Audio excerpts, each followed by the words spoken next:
Concussion is defined as an injury to the brain caused by a direct or indirect blow to the head. It causes temporary brain impairment. Symptoms may include headaches, nausea, vomiting, and disorientation. A 2014 study of concussion in rugby union showed a prevalence rate of 1 every 6 games in professional rugby. Over the years, there's been more and more research around it, with a strong focus on school rugby.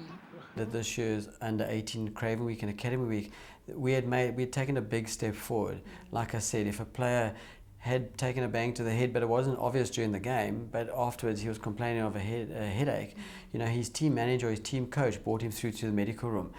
That just wasn't happening 5 years ago. Despite the increased awareness around concussion, loss of life is still a possibility. Last month, 17-year-old Falco Youth Week lock Jean Jaire Yamwimbi died after suffering what is believed to be concussion. Sports physician John Patricia says no one should have to die from concussion, but in the event that death happens, there may be one of two causes.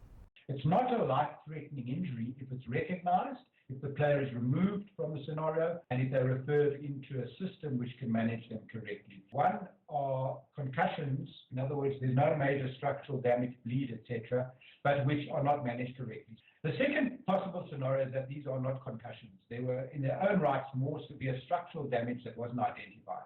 So perhaps bleeds that occurred, and that seems to be the case in that Craven Week player who tragically died as a result of an injury that occurred some weeks before when there was actual bleeding on the brain.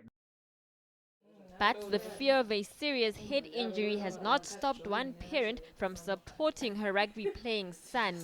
Zenom Tetwa suffered concussion in an under-16 match in April.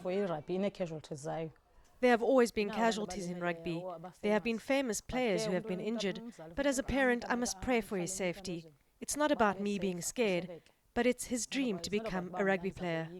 Meanwhile, Patricios adds that the minimum rest periods given, 2 weeks and 4 days for players below 19 and a week and 4 days for players 19 or above, are merely guidelines, with assessments to be done on a case-by-case basis. Hloni Mtimkulu, Cape Town.